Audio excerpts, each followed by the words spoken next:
जिहेतु आंनि एसे प्रब्लेमखौथ' मिथिबाय नङा होमबा दा बे हिसाबै आं बेस्थ'नि गेजेरावबाबो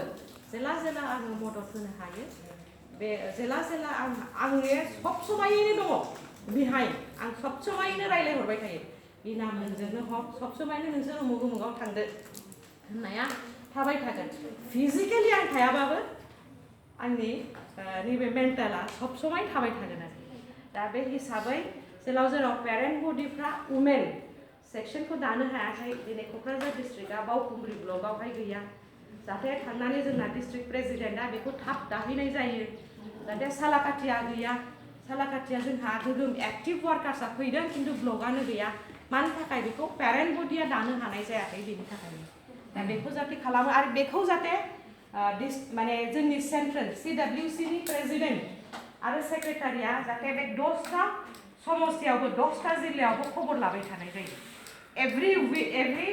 मास जाहाथे खबर लाबाय थानाय जायो जे नोंसिनाव जिल्लायाव क'क्राझार जिल्लायाव बेसेबां ब्लक दङ ब्लकनि प्रेसिडेन्टआ दाजोब्बाय नामा जेराव गैया जाहाथे नोंसोरनो फिजिकेल प्रेजेन्स थाङो जेला नोंसिनि प्रेजेन्सआ डिस्ट्रिक्टनि प्रेसिडेन्ट आरो सेक्रेटारि पेरेन्ट बडिखौ नोंसोर जेला थांनानै रायलायहैगोन जोंनि पेरेन्ट बडिनाबो एसेबाबो सासु मासु जायो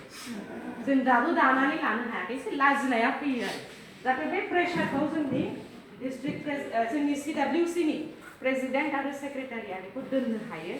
आरो थिक डिस्ट्रिक्टनाबो ब्लकआव जाहाथे बे प्रेसारखौ मोननो हायो बे थाबाय थानांगोन जेब्लासिम जोङो प्रेसार होनो हाया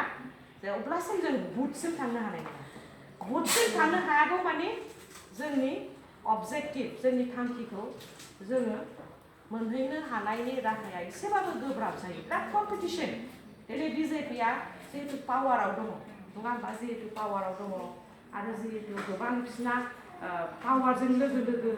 फैसा थाखाबो रां रुफानि आंखालबो जाया जाहैयो बिस्रा अर्गानाइजेसन खालामनायनि गोहोआ बिस्रा गोबां थायो दा जों बेनि गेजेरावनो जों स्ट्रागल खालामनांगोन आरो जोंहा बिसोर जुदि 5% मावोबा जों 10% मावनांगोन आरोखि नङा होमबा दा बेहाय आइजोफोरनि खामानिया माने गोगोम जायो नायोबा बारा जेबो नङा सप्तायाव एसे सम होदो आटा मारिहैदो गामियाव थांदो मोनसे गामियाव प्रेसार एसे हैदोलाय दा बेबायदि आरोखि लासै दिनै एसे गाबोन एसे जोङो हायो गतिके मोनसे पार्टिनि स्ट्रेंथ जानाया आइजोफोरनाव बांसिन रेसपन्सिबिलिटिया थायो आरो बे मददखौ हौवाफोरनिफ्राय माबायदि लानो हानांगौ बेखौ जोंबो एसेबाबो प्रेसारखौ जों होनो हानांगोन आरो जों पेरेन्ट बडिनिफ्राय जोङो बे प्रेसारखौ जोङो होनो हानांगोन आरो ना जों बेबादियैनो आवगायलांनांगोन आरो निश्चय आंहा